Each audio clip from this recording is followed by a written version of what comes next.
And now to Archbishop Kurtz.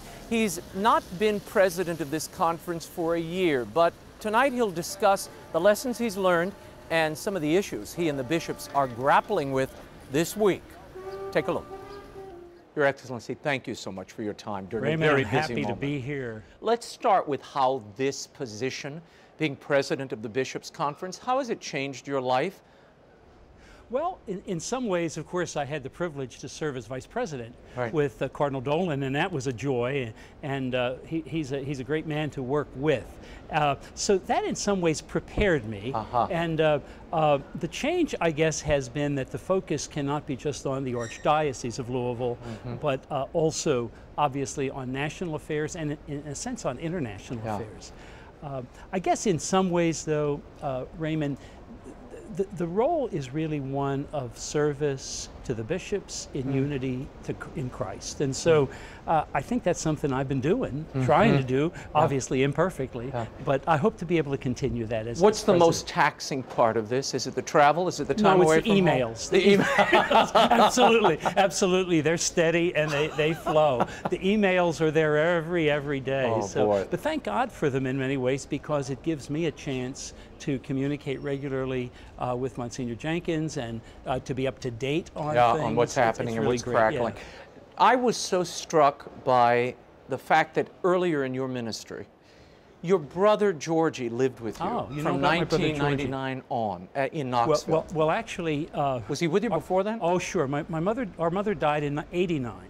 So actually I was legal guardian for Georgie from '89 until 2002 when he died. Yeah, and your brother had Down syndrome. He did. Georgie had Down syndrome. Yeah. He was 5 years older than I, and did not have some of the difficulties with heart problems or respiratory problems that many people with Down syndrome have, and lived almost to be 61 years old. Wow. He lived in 2 rectories and in 1 bishop's house, and my brother George was my older brother, and if you forgot it or if I forgot it, he would remind us. So I'm sorry you never had a chance to meet him. A wonderful, wonderful man. What did you learn from him and watching his interaction with the people in your parish? Well, I think the gift of just celebrating life, about celebrating life, about seeing the gifts in every person, the gift of slowing down. I was able to watch some television programs with him. Little things that perhaps, maybe I could say the gift of family. You wrote, it was a time to stop and pause and enjoy of that time spending, just sitting around watching television with him. And apparently he knew every television show. He knew them all. And when we would go on vacation, the parishioners would say, well, Father, we'll miss you, but we'll really miss Georgie. So it was really a joy. I still miss him, and it's just 12 years ago he died. No, it's a beautiful example, too, of not only giving love, but receiving it. Absolutely. And I think something that we've certainly seen play out in your ministry. Let's talk about some of the things you are wrestling with this week at the Bishops' Conference here in New Orleans. In advance of the Synod on the Family, the bishops sent out a questionnaire all over the country. What did you learn from that? Any shockers in that? Well, most of the things we learned would be pretty expected. Namely, that a lot of people know little about the depth of church teaching, but they want to know more. So I think that's a very important thing. I think we learned in a special way something that put us in a good position, that we as pastors are called to serve families. So that although many said rightfully, boy, how great progress has been made in programs of marriage preparation, they felt the remote preparation for marriage, the help of married couples after they get married. We have a lot of work to do. Another thing we learned, and maybe this came indirectly, was there's a gold mine in faithful witness of faithful families. And that's something that I think I knew, but I think the Synod is going, especially with our Holy Fathers saying we need authentic witnesses. Right. I think that's going to come through loud and clear on that important role. So much of the oxygen in the room over this Synod has been sucked away by this one issue of what to do with divorced and remarried Catholics. Should they be allowed back to the sacraments? It seems in recent days the Pope Cardinal Maradiaga and many others have said, no, no, no, this is much broader. What are your thoughts on this? It is. Well, has the media sort of hijacked this synod? Perhaps a little bit. I think I would begin by saying that the purpose is challenges of the family in the context of the new evangelization. And so our Holy Father has said, see the person first, warm hearts, heal wounds. Yeah. These are things we all need to hear. He has said, accompany people. And that level of seeing that person first means people want to be accompanied. They want Christ. They're yearning for Christ.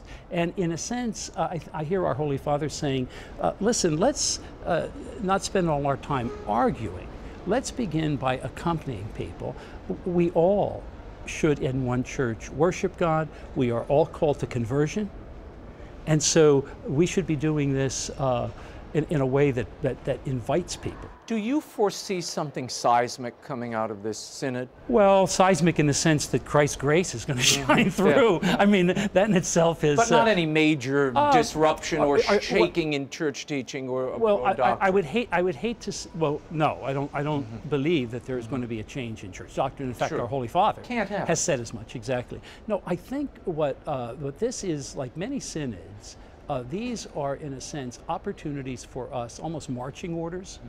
And so they're opportunities for us to give a focus. Remember Pastoris Dabo Vobis with seminary formation? Yes. Look, and religious life, yeah. And religious life was later. Okay. Consecrated life was 4 years later. But these were documents that did a world of difference. Now I see this, the double synod, as our Holy Father saying, let's take our time. We have the great gift of the church's teachings. Let's look at pastoral problems. Let's hear from real people. Let's hear from real people. The synod always had that opportunity, but we've never had this encouragement and push for people to speak up. And that's been good. Yeah. Let's talk for a moment about a document you all are wrestling with here, which is a refurbishment, if you will, of your faithful citizenship document. Now, this really touches on the church teaching as it relates to political responsibility. It does. Why do we need a new document? What's new in this recent draft? Well, let me say this. You're asking a good question, because the document we have now is basically from 2007. The early days of the pontificate of Pope Benedict, and nothing of the charism and gift of Pope Francis. That in itself ought to have us stand up and say, gee, what do we do here? Well, what's the problem as it is currently configured? Is it, some have suggested that it is, it puts on the same moral plane, if you will, this array of issues that the church is concerned about. Is that a fair criticism? No, I don't think it is. I don't think it is. And I would encourage people to read the document in its whole. I have found when I've spoken to people, I would say, well, tell me, where did you get access to this document? And I would often find out someone would say, well, to be honest with you, I read the two headings from a secular newspaper. So depending on what take that particular newspaper has, that often informs how people think about the document. In Kentucky, we have found that faithful citizenship has been a great pathway to renew citizenship and to renew participation in voting, and something we haven't done much about, but we need good informed Catholics to step up in election. So my hope would be that this will be a vibrant document for 2016. Why not have the domestic committee and the international affairs committee that would normally handle this do it? Why create a special subcommittee or an ad hoc committee that Cardinal DiNardo, your vice president? Good question. Well, first of all, that's a question that should have been asked in 2010, because that's when we did that. Yeah. 2010 showed the refashioning of the conference. And when we did that, we said, let's move away from silos, where, well, this topic belongs to this committee. And in many areas, we have brought people together. I favor that, by the way. And just as we did that actually in 2010, this committee is doing the same thing that occurred 4 years ago. Really? In that time, it was a cover letter that was prepared. But we're using basically the same process as 4 years ago, and I think it worked well. So my hope will be, though, that there'll be a fingerprint Pope Emeritus Benedict and of course of Pope Francis in that document also. There was a big push at this conference to, well, it came up to a vote, what to do about that ad hoc committee on religious liberty. Some said, it's time to sunset this. You haven't had exactly a string of victories here. The Supreme Court weakened the Defense of Marriage Act. You had a number of states, 19 states, that legalized gay marriage. We've seen the Supreme Court wrestling with religious liberty issues. Your thoughts on whether that ad hoc committee still has life or meaning in it? Sure, sure. My hope will be that it will be robust and vibrant as we move forward. What you described really is a cultural movement that has been in the works for many, many years. Now, in the midst of that, we can point to some victories, and victories that we would not be able to point to when we look at some of the efforts with regard to the HHS mandates. We hope some of the things that will come from the Supreme Court at the end of this month and this time next year, those events would not occur without good education, prayer, and action. And that's what this ad hoc committee has done. I'm thrilled with it. I think it has had a great effect within the Archdiocese of Louisville. You're right. The cultural movements to, if you would, privatize religion, they're strong. Does that mean that we should therefore turn in on ourselves? Pack up and move on. I don't think our Holy Father would say that. And so, no, I think we need a very robust religious liberty. Now, remember, we're doing it not because of it in itself. We're doing it so we can proclaim the gospel, so that we can serve the voiceless, all the things that we need to do outside of church, so to speak. Now, there are some critics, columnists I'm thinking of, who have been writing in recent days, you know, this committee has been too aggressive, particularly toward the Obama administration, and therefore there must be another way. Your take on that? No, I think we would look on the horizon to do, first of all, to promote an understanding of the precious gift of religious freedom. And that's a positive statement. I believe if you look at the Mass, at the one that actually will occur in Baltimore and will end one in Washington. Which you'll be offering the homily. I'll be giving the homily at that last one, exactly. If you look at those are very positive events. They're events that actually foster good citizenship. So I would say the critics are wrong on this. And I would also say that many of the difficulties are not issues that we went out and sought. So the imposition that's coming, for example, from the HHS mandate is not something that the Little Sisters of the Poor went out and said, well, let's pick a fight somewhere. No, they're simply trying to serve the poorest of people consistent with their faith, and we think they should be able to do that. I want to talk about some other issues, things the bishops are advocating and supporting. One of them, Archbishop Wensky, who is chairman of your domestic committee, issued a letter asking the EPA, Environmental Protection Agency, to come up with environmental guidelines to limit carbon emissions. And he writes in his letter, the best evidence indicates that power plants are the largest stationary source of carbon emissions in the U.S. and a major contributor to climate change. Power plants have often been located near low-income neighborhoods and communities of color. Air pollution from these plants contribute to respiratory problems, especially for the young and the elderly. Here's the question. When you see a letter like this that is obviously giving the weight of the bishops, their moral voice, to a contentious issue where the science is still not totally in, do you run the risk of stretching your charism to the breaking point, where you're commenting on prudential judgments and making it seem as if it's got the full force and weight of the church behind it? Raymond, it's always a challenge. I mean, it's one of the challenges I think that the Bishops' Conference faces is to what extent do we enunciate principles and stay there, or to what extent do we enter into the fray, so to speak, and be advocates for a particular bill. And I think as you begin to look at the track record, our influence on bills have sometimes had us change positions depending upon the way in which that bill moves forward. But I think the architecture and the quality is pretty clear. I think our Holy Father is saying the same thing. What effect are these movements in nature having on people? What effect is the economy having on people? The Holy Father has said in Evangelii Gaudium, hey, I'm not an economist. Right. But I do weigh in as a citizen because there are too few citizens who are weighing in on the human dimensions. Right. And so I see Archbishop Wenski as weighing in very carefully on the human dimensions. We will, of course, and we have always, worked with Congress, with the House, with the Senate, in crafting pieces of legislation that, whether we can support them or not, we're going to be able to at least guarantee as much as we can that the human person is being considered in all of these areas. I remember a few years ago, and it just came to me as we sat here, and I'm going back probably 10 years, but the Bishops' Conference was recommending that the United States government offer nuclear fuel to Iran as a way of sort of bringing it to the table on other issues. One worries when we get so particular in a specific solution, like EPA, please give us climate, ways to control the carbon emissions here, standards.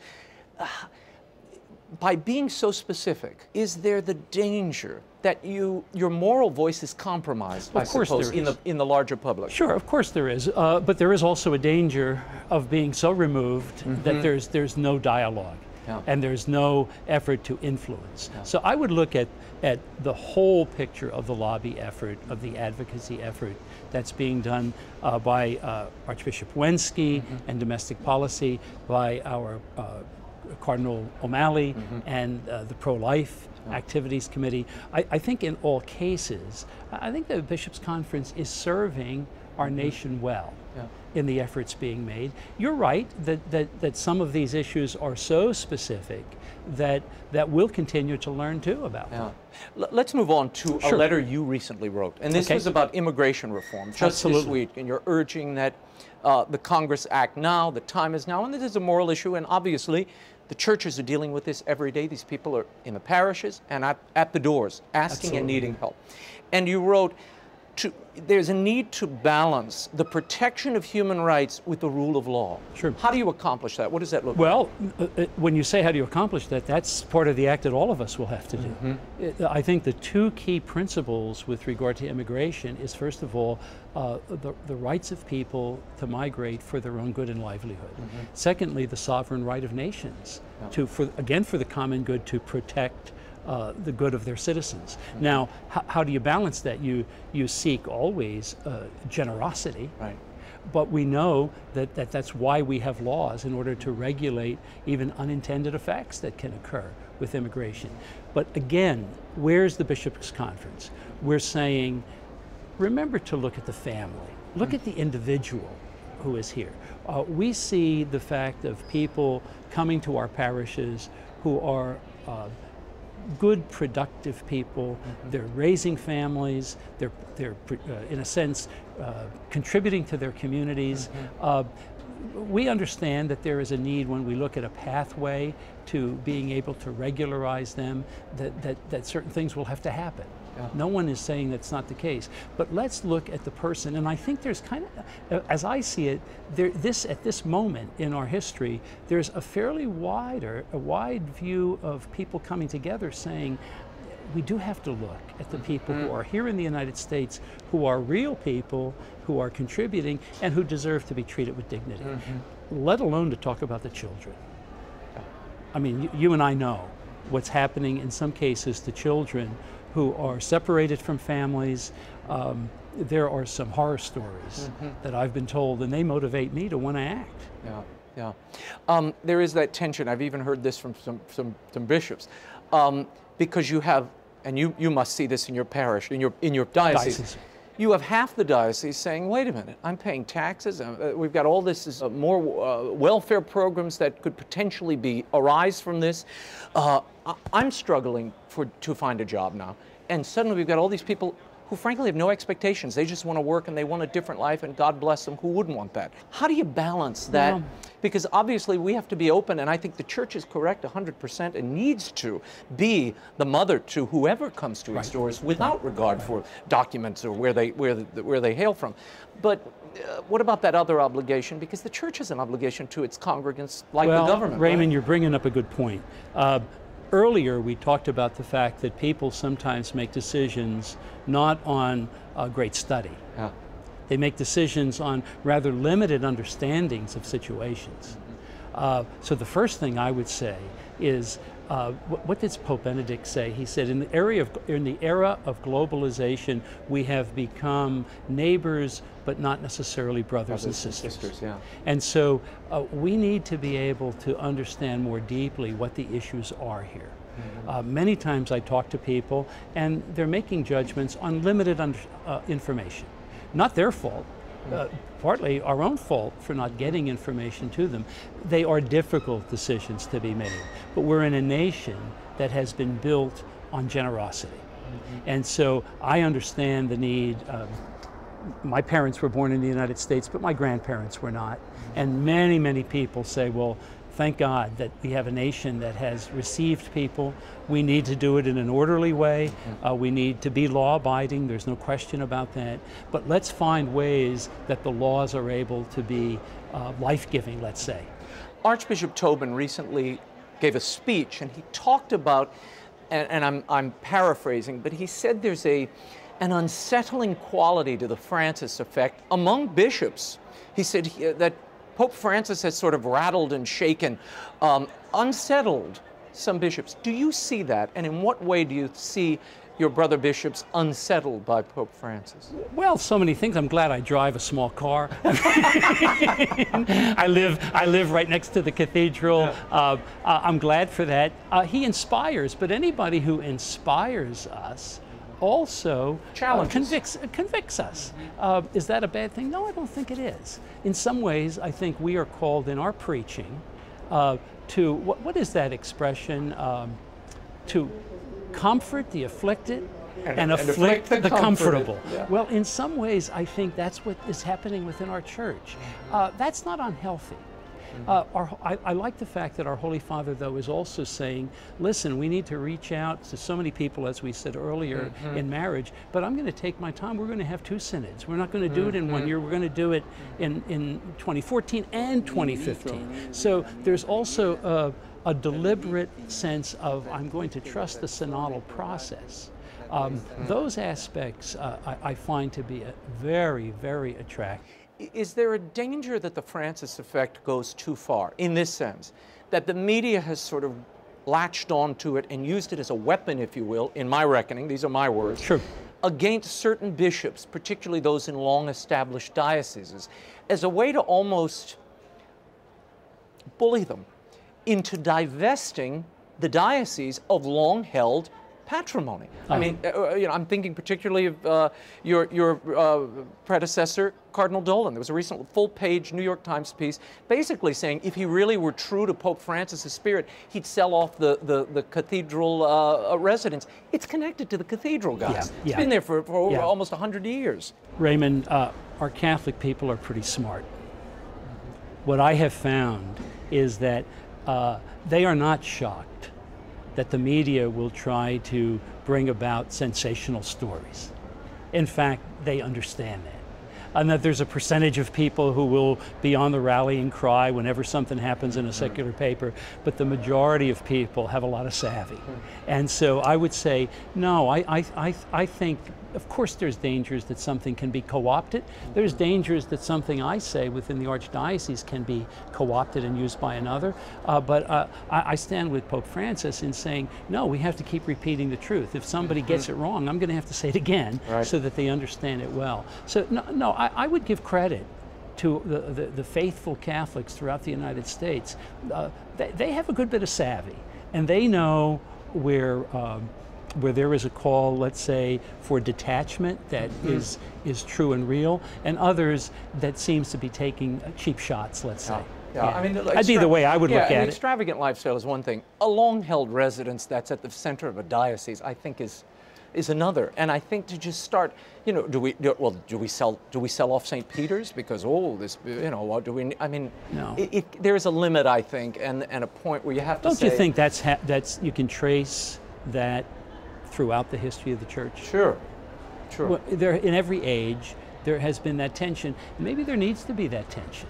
Well, that Our tension, Holy Father saying, hey, we need to be a poor church. We need to make sure that we don't turn in on ourselves, but that we're going outward. That's the movement we need to capture and kind of bottle, if you will, to use. I think that's healthy for the life of our church. Let's move on to this new audit, which was just released on the sex abuse crisis, which seems to be lessening.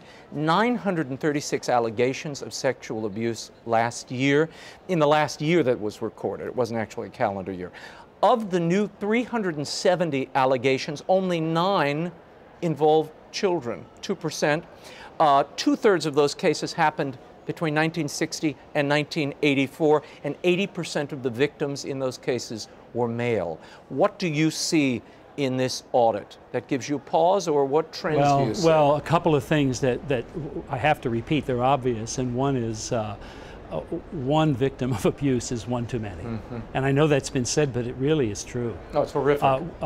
What a great injustice and scandal to the people who have been affected. What a great lack of trust, sacred trust in the church that needs to be restored. So that's the first thing to be said. Has there been progress? I think, thank God, there's been great progress, because what they call that bell-shaped curve that they thought was going to keep moving as we reported each year actually has been pretty much fixed between, as you said, 1968 and 1984. We're not proud of those years, but I don't know if I could give full credit to this, but I mentioned Pastoris Dabo Vobis a while ago. That was in the early 90s. Seminary reform, if you would. Human formation was addressed. I think many positive things that the average Catholic was not even aware of occurred in the 1990s, long before even the terrible public revealing of these scandals in the early 2000s. So yes, there's progress. We have to be careful that we don't have what we might call charter fatigue, that people start to say, well, it's been 11. This is the 11th audit. Is exactly, that right? exactly. But in the Archdiocese of Louisville, I believe that there's a very good spirit. I think there's a code of conduct that our priests are adhering to. I think there's also a sense of trust that young people have in the church. And that's a good thing, and I'm pleased for that. Well, what all of this shows, what this audit seems to demonstrate, is the church is watching, and it's transparent on these issues. And what other organization can you say has modeled itself or done the same? Well, we sure hope. We didn't, in a sense, these efforts were somewhat forced upon us, and thank God they were by the media. Thank God, there's a good example. But having said that, you're right. We hope that our society will benefit, and if in some small measure, the efforts we've made can be actually a help to the wider society, then we want to do that. Pope Francis has said the same. Yeah, that number, when I first read it, I thought 936 charted, but many of these, 2/3 of them happened in the deep past, between the 1960s and the 1980s.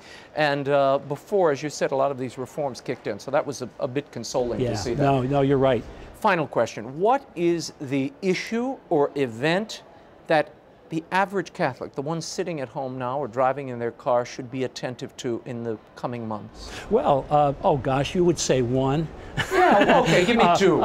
Listen, be students of the Synod on the Family. It's going to be in October. We have 2 weeks in Rome. The working document, or the Instrumentum Laboris, I'm told will be in language English, perhaps before the end of this month. Be a student of it. I'm sure it's going to be made public. These are things that require, and thank God for participation. So that's the one thing. Let's get ready for the World Meeting of Families, September of 2015 in Philadelphia. Let's not give up on our efforts with Catholic Charities and others groups that are really serving the poorest of the poor, and let's promote the religious freedom. The fortnight that will be in its 3rd year. The end of June into you said the top 1, of and July. that's 4. That's 4 or 5. You sneaked a few past me. Exactly. Archbishop Kurtz, thank you so much. Thanks very much. Good to be with you, Raymond. Thank you.